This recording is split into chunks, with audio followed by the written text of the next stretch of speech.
ये आपका खेत है, ये जहाँ आग लगी हुई है? हमारा है। अभी बुझा दी इस वक्त? कुछ बुझ गई? लेकिन अभी तो जल ही रही है। ये सब जल रही है? हाँ, टाउनरिया वाले। तो आपका खेत कितना जला है यहाँ पर? 1.5 बीघा 2 बीघा। 1.5-2 बीघा जल गया, बिल्कुल फसल तैयार थी। तो ये नगर पंचायत ने जो कूड़ा यहाँ पर लगा डाल रखा है रोड के किनारे, इस कूड़े में आग लगने की वजह से वहाँ तक फैल गई आग। ऐसा ही हुआ है? सही से लगी।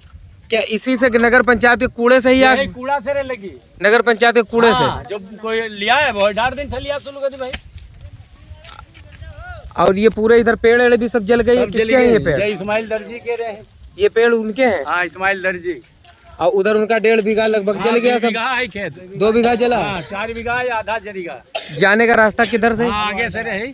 नगर पंचायत की ओर से कूड़ा घर बनाया गया है जहाँ कूड़ा एकत्रित, तो फिर कूड़ा यहाँ क्यों डाला जाए? कूड़ा डालना ही नहीं चाहिए। नहीं डालना चाहिए ना? नगर पंचायत आज इनका ये खेत जलाकर रात के 12 बजे आग लग जाती तो 10 खेत जल जाते यहाँ पर। बहुत नुकसान हो जाता। सब हो जाता नहीं होता? किसान का एक तो गइयों से बड़ा मुश्किल से किसान ने बचा के रखा है। अब वो 2 बीघे जल गया, 4 में से जल गया। वो तो बहुत नुकसान होने की संभावना। इसमें नगर पंचायत इससे जो अपना कूड़ेदान में इससे कूड़ादान यूज करे अपना। खेत लगभग 4 बीघा था, जिसमें से लगभग 1.5 से 2 बीघा खेत जलकर राख हो चुका है, जिसमें खड़ी फसल गेहूं की बिल्कुल तैयार थी, जो कल काटने जा रहे थे। गोपामो निवासी मंजूर सागरी आप खेत में पड़ी बाली देख रहे होंगे। मंजूर सागरी का कहना है कि नगर पंचायत को तुरंत फ़ोन करके बताया कि टैंकर भेज दीजिए, लेकिन नगर पंचायत ने अभी तक टैंकर नहीं भेजा। फिर प्राइवेट ट्रैक्टर का टैंकर जो दवा छिड़कने वाला है उसे बुलाकर उससे आग बुझाई, जब तक हमारे खेत की आधी फसल जलकर राख हो चुकी थी। पूरी रात हम जाग कर आवारा पशुओं से अपनी खेत बचाए। उसके बाद आधी फसल जलकर राख। कूड़ा यहाँ डाला जा रहा है ये नगर पंचायत को हटाना चाहिए। जो हटाना चाहिए कूड़ा यहाँ डालने, कूड़ादान थोड़ा यहाँ है। अच्छा, यहाँ का कूड़ादान है भाई, कूड़ा यहाँ डालो जाए रहो। ये कूड़ा गलत पड़ रहा है, इससे और भी खेत जल सकते हैं, जैसे इस तरफ ही नुकसान हो। सब जल सकत, सब कहूँ जल सकत है, हर जगह जल सकते हैं। आप जल सकत, जहाँ जतो आगे लग जाए, जहाँ तक हवा चली जल सकत है। जैसे ये कूड़ा यहाँ पड़ा है जल रहा है, इस तरह दूसरे खेत भी जल सकते हैं अगर कूड़ा हटना चाहिए।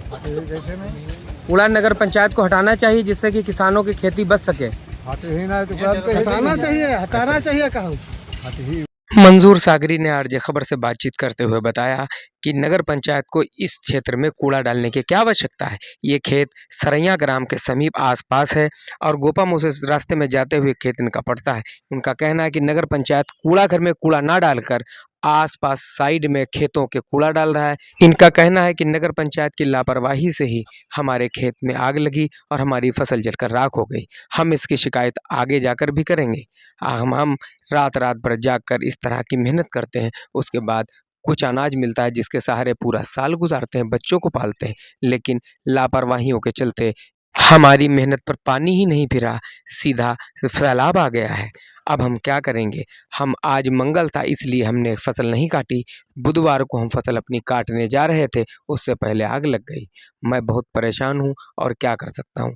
नगर पंचायत ने समय पर टैंकर भी नहीं भेजा, वरना कुछ फसल बच सकती थी, वो भी नहीं बची। अब लगभग आधी फसल जलकर राख हो चुकी है। जो बालियाँ नीचे पड़ी हुई वो देखी जा सकती हैं, भुन गई हैं। आखिर अब हम करें तो क्या करेंगे? कुछ कहें तो क्या कह सकते हैं? जो जिम्मेदार हैं, जिनको जनता ने कुर्सियों पर बिठा रखा है, उनकी लापरवाहियों के चलते गरीब किसान मर रहा है, गरीब किसान रो रहा है, गरीब किसान परेशान है। रोना चाहे तो रो नहीं सकता, बोलना चाहे बोल नहीं सकता, कहना चाहे कौन सुनेगा। मखमली कुर्सी पे बैठने वालों को आम जनता की खबर कहाँ गालिब? क्या कहें क्या न कहें? अब इसको मुआवजा कौन देगा? इस परेशान किसान को कौन मुआवजा देगा? कौन इसकी सुनवाई करेगा? जो एसी में बैठे हैं उनको क्या खबर कि आम किसान कैसे अपनी ज़िंदगी जी रहा है।